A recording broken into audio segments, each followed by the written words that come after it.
This is the Master Brewers Podcast, brought to you by the Master Brewers Association of the Americas, a volunteer organization dedicated to continually improving the products and processes of our membership since 1887. Let's go!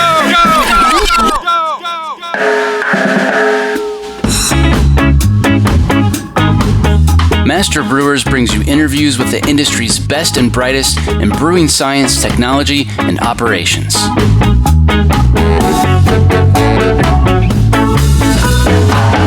Calm down, I'm moving too fast. This Master Brewers podcast is proudly sponsored by Hopsteiner, a global leader in the hop industry focused on quality, sustainability, and innovation in new hop varieties and hop products. Contact our brewery sales team to provide you with the hop-related tools you need to craft your next great beer. For more information, visit hopsteiner.com. Additional support provided by Draft Lab knows that quality and consistency are your brewery's top priorities. Draft Lab provides easy-to-use sensory analysis tools designed to bring your tasting data into action. To start your free 2-week trial today, visit draftlab.com. That's DRAUGHT lab.com.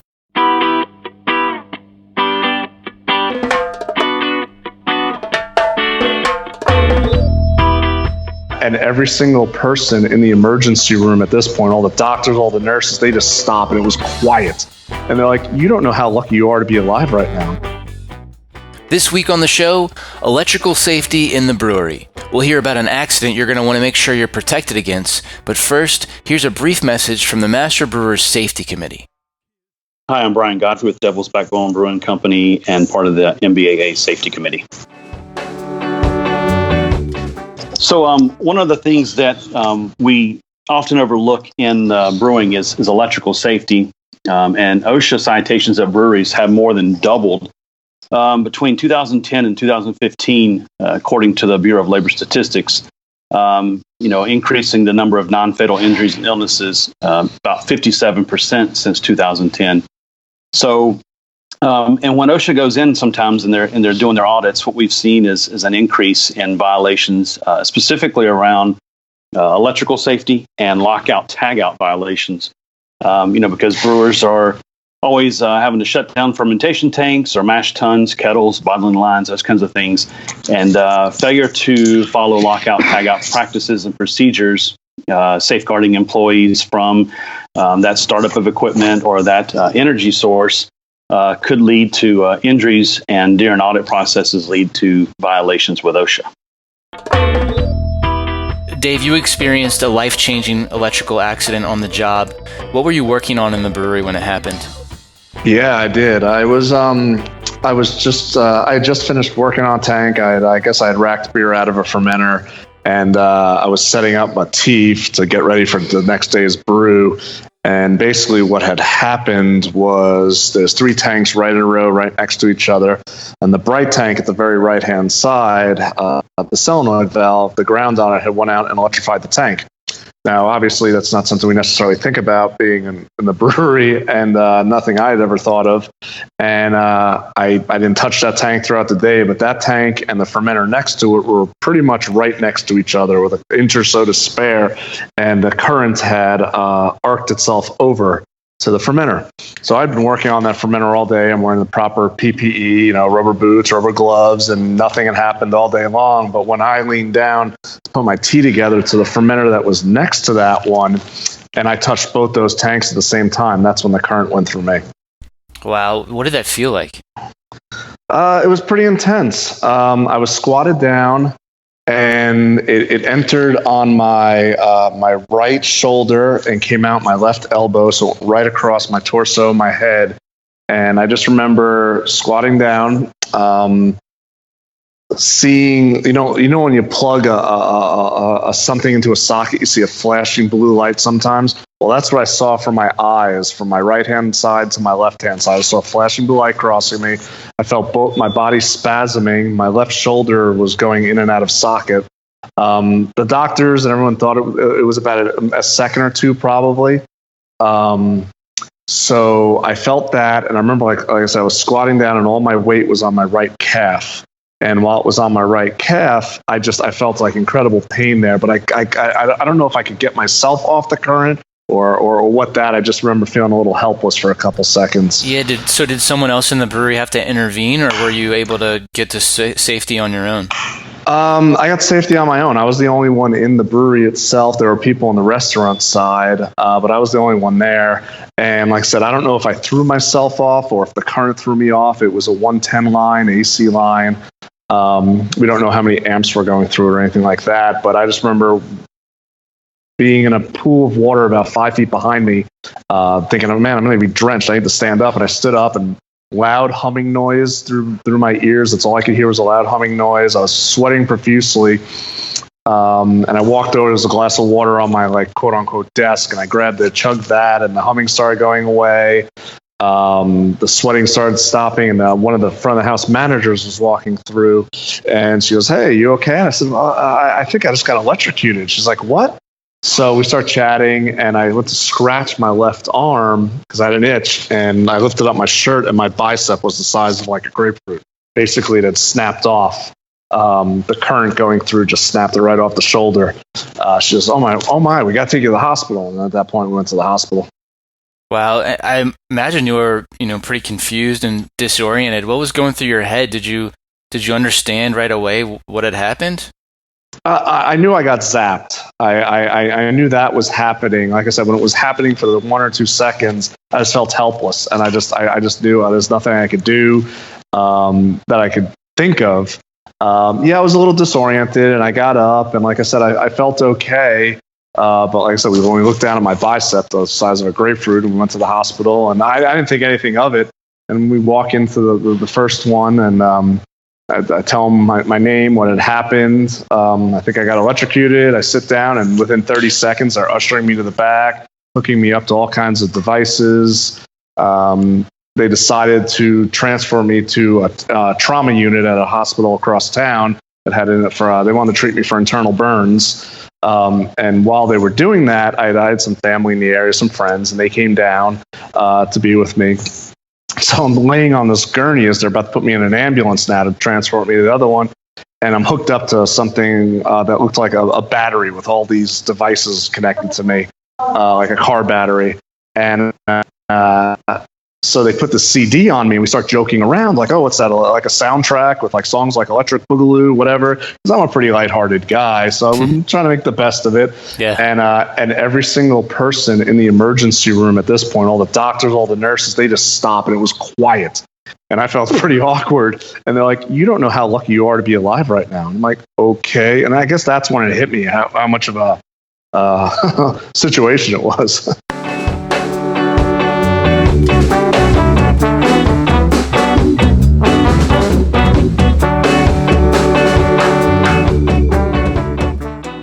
Coming up. Something else that we're starting to see a lot mentioned through OSHA is called arc flash assessments and infrared studies. I'm John Bryce, and you're listening to the Master Brewers Podcast from the Master Brewers Association of the Americas.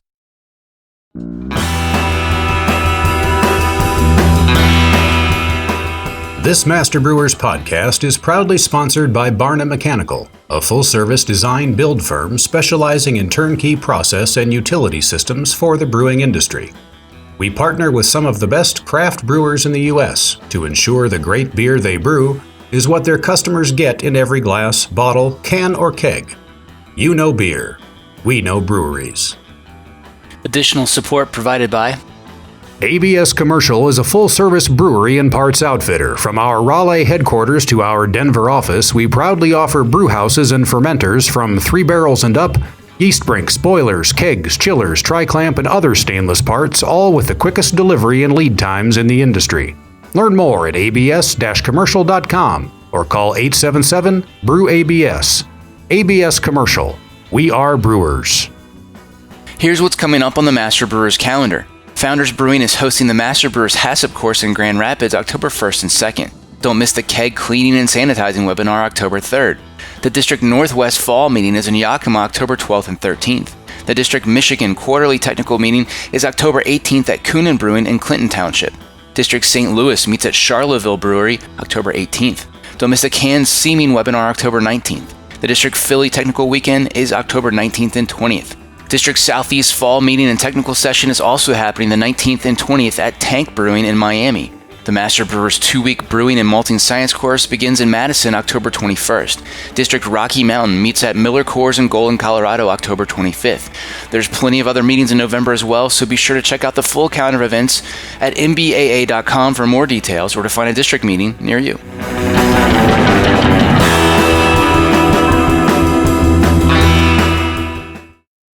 Now back to the show.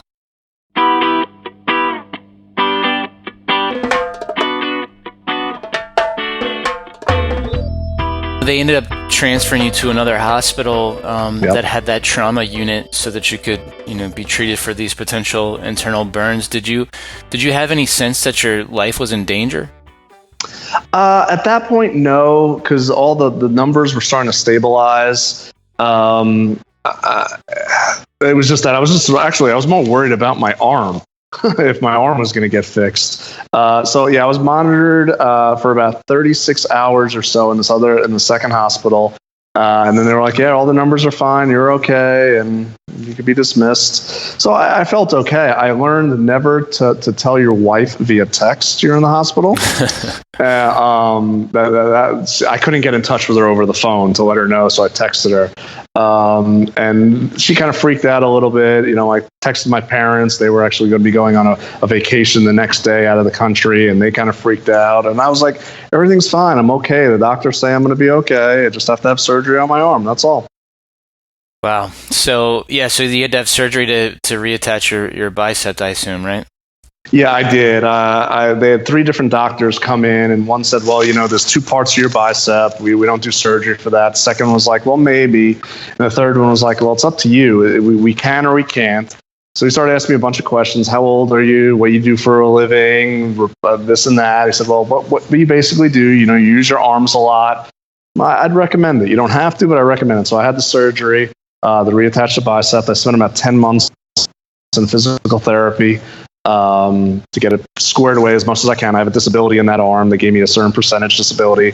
I still can't, this was 6-7 years ago, somewhere in that range. I still can't raise my arms up above my head. I can, but not all the way. I can't hold any weight over like my shoulders with it. Repetitive motion wears it out very quickly. Wow. I guess you probably weren't immediately involved in this process, but how did the brewery go about determining the cause and what was sort of the corrective action that was taken? So on the way to the hospital, I immediately called my immediate supervisor and then the owner of the company, who are both close friends of mine, and both my bosses. And we kind of went over everything. They shut the brewery down immediately. They cordoned it off. In this facility, I was the only brewer. So it was just me. Nobody else would come in unless they have a couple facilities. So unless something else needed, they would send somebody over from the other facility. So it was just me. So they cordoned it off. They blocked it off. Nobody was allowed in. Then I guess the owner of the company, who's a brewer too, and the electrician came in and found the root of the cause. And then as far as corrective, they regrounded every piece of stainless inside that place. I bet you approach big stainless steel tanks a bit more cautiously than prior to the accident. What do you do differently after surviving an accident like this? I pay more attention to what I'm doing. I mean, obviously I wasn't doing anything wrong here. It was just a freak accident. But whenever I touch a tank, I'm very careful. I touch with the outside of my hand. As you know, a current will, if you're grabbing with the palm, it'll potentially close your palm. So I touch it with the outside of my hand. I might lift, if I'm using the right hand side of my body, I might just lift up the left leg. So if a current is going to go through, it just goes through one side of my body instead of across my heart and kidneys and brain and all that.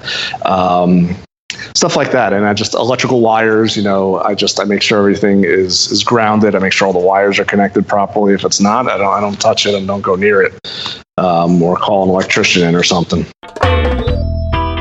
Okay, Brian, let's hear from the Master Brewery Safety Committee. What takeaways and advice does your team have for listeners? Yeah, so one of the big things that the Safety Committee likes to recommend is that you conduct training for all of your brewery staff. You can just do general awareness electrical safety training. If you're going to have folks who are going to be working in a cabinet, maybe to switch a breaker, to turn a pump on and off or something like that, you may want to have a little more in-depth training for them. But you also want to create policies and procedures or SOPs that will help step them through the processes, do your risk assessments. If you don't know how to do those, obviously you can reach out to the MBAA Safety Committee and get tips, and there's other resources out there. Training also should include that lockout tagout training, like we were talking about in the beginning, that OSHA tends to cite organizations on. So lockout tagout training and the procedures for those. If you don't have qualified electrical people on staff, find a local contractor who you can reach out to use that can do periodic preventative maintenance for you, can go through and do inspections, especially since you're working in wet environments. We want to make sure that we're inspecting those periodically so that we know that everything's in good shape. We're not creating any kind of shorts or other issues along the way. Something else that we're starting to see a lot mentioned through OSHA is called arc flash assessments and infrared studies. Those are things that engineers do for us to kind of look at the health of the electrical systems. So we definitely recommend that you try to do those and have, again, that local resource come in and do that for you. And then, the very last thing is find those resources. You can go to the MBAA Safety Committee's page. You can see toolbox talks that will go through some electrical safety items. There's articles on the site as well. To give you more information, you can always email us a question and we can try to lead you to a resource. So we're there to help you out. And then reach out into your community and see what other folks are there that can lend a hand to you as well. Great. And while we're talking about resources, Hurricane Florence just put a lot of people underwater in the Carolinas and beyond.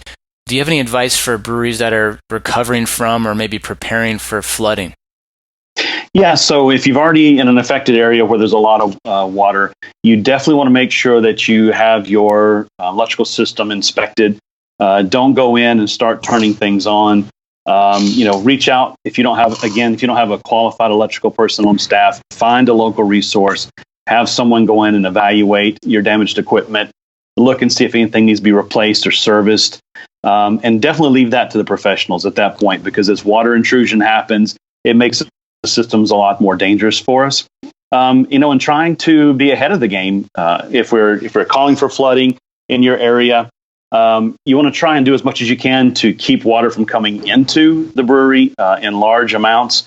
I know sometimes that's easier said than done, but you want to do some utility preparation. You want to make sure that you've got things in place. If you've got backup generators and all that there for you, try to, like I said, block the water. And then you want to make sure that any significant equipment in your facility, you've powered it down so that, in the event that the flood happens, it doesn't short that equipment out and do more damage to it that would cost you more to recover in the end.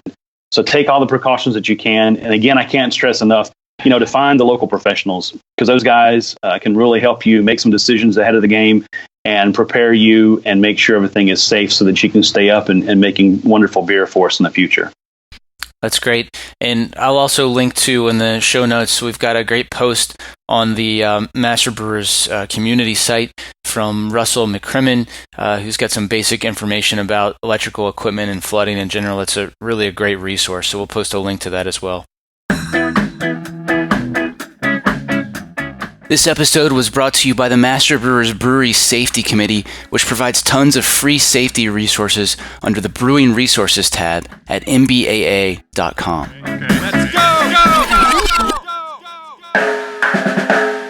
130 years ago, Master Brewers was built on the concept of brewers helping each other out so we could all make the best possible beer.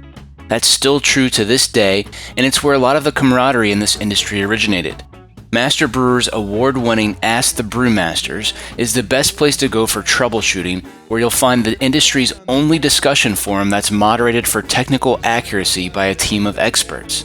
See what everyone else is talking about at community.mbaa.com. And then I hit on the ground, just like that one day when we Did you enjoy today's episode?